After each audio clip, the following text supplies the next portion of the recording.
Well, he was running, eating raw eggs, and you know, and he got into boxing, and was doing pretty well.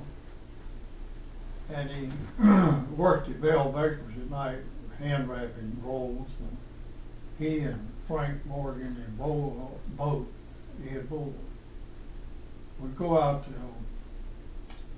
Stratford Road out there to where 421 came in, and there's a place stayed open, a beer joint really. And they'd go out there and drink beer, or the first liar wouldn't have a chance.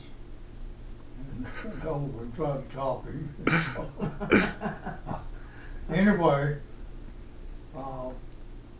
he was going out Country Club Road, went around the school bus there, he ran onto.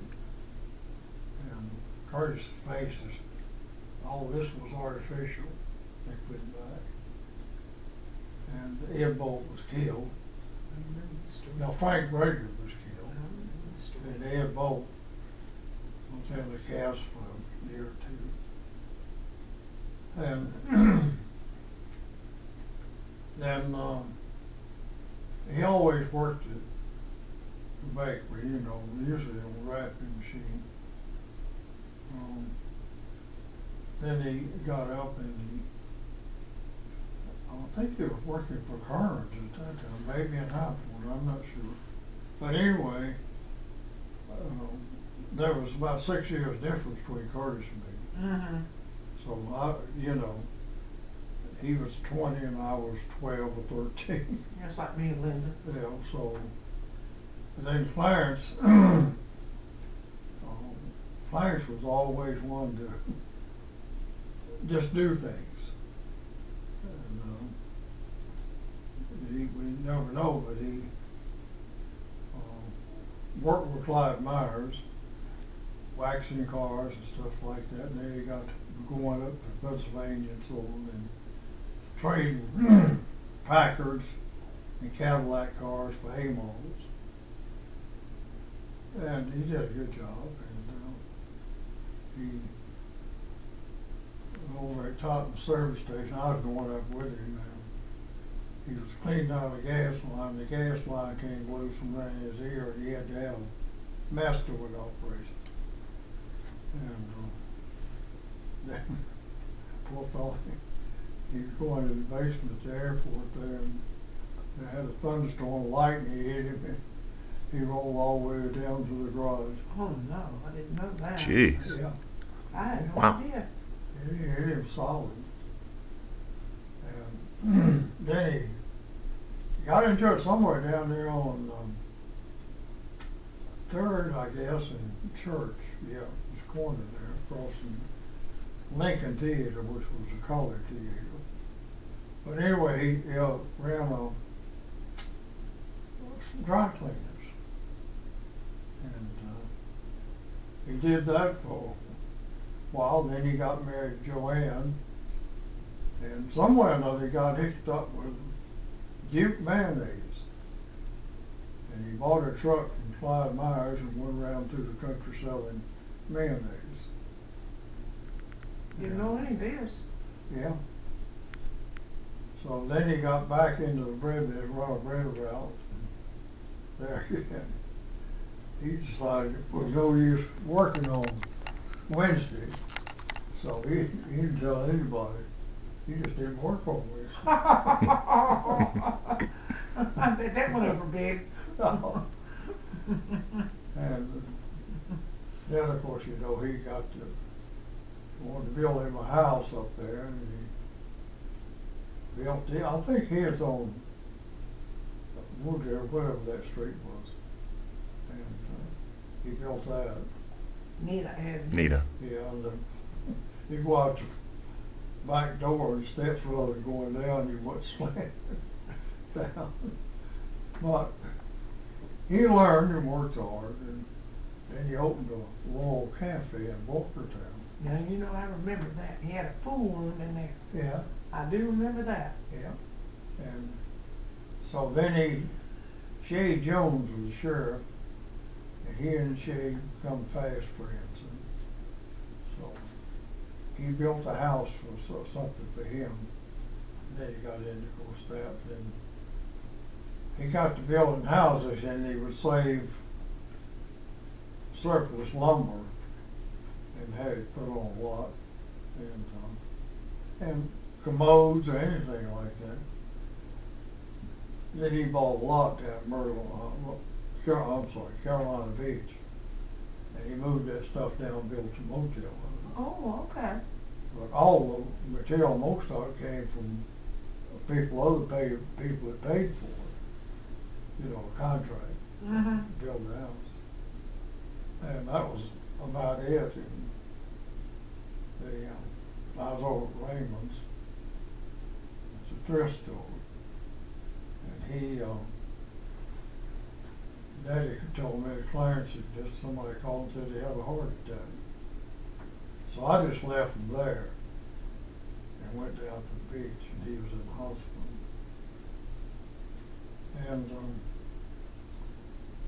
so I spent the day with him, and that night went home, came back the next morning, and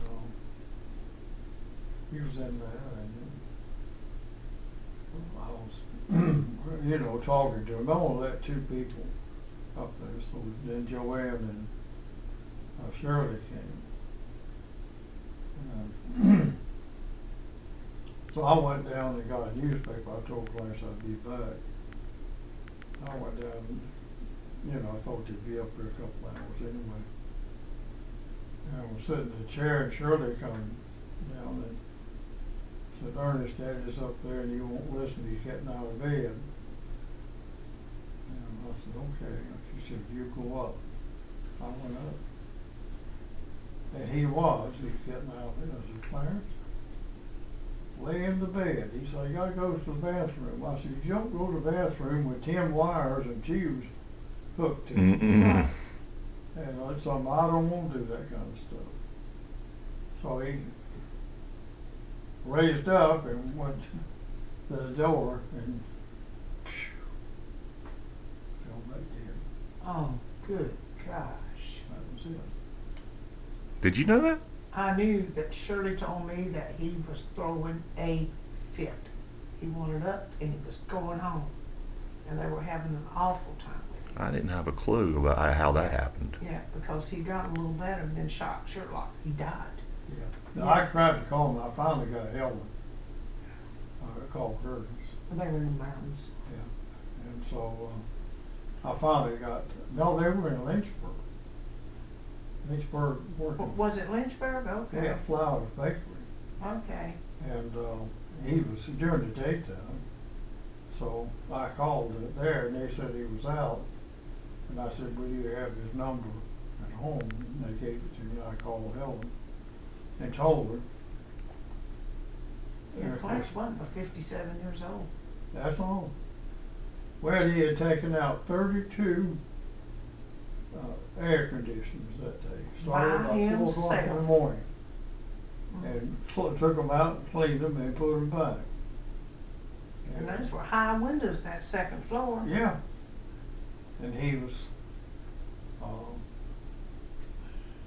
I'd never been there before. Why? And of course, Let me tell you, Clarence was tight, Shirley was tight. yeah. And they worked themselves to death. That's exactly right. Yeah, I had Shirley, I didn't go to the ocean, that's after Greg died, and I'd fly down there to spend time with her. She'd pick me up in Wilmington. And I'm here to tell you, she worked, I bet she didn't sleep 2 hours a night. She wouldn't pay to have garbage pick up, Ernest.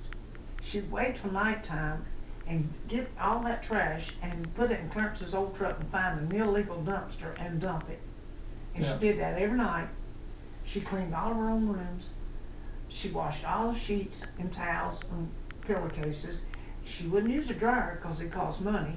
And she'd hang those things up outside people's doors, and they'd come out and she would hit them in the face. And if they went to the ocean, Shirley would walk around the back of the motel, and if that air conditioner was dripping in that room, it means it was on. She would unlock the door and go and cut their air off while it's gone. And I'd go with her to buy towels. She bought them, this cheap thin towels by the pound. And then she'd sit at night and sew up the holes in them.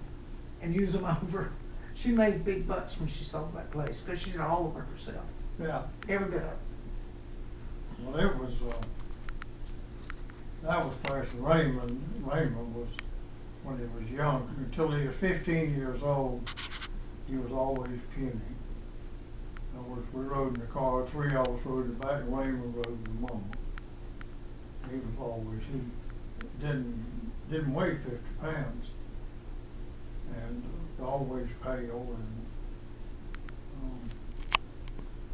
so, when he was 15 years old,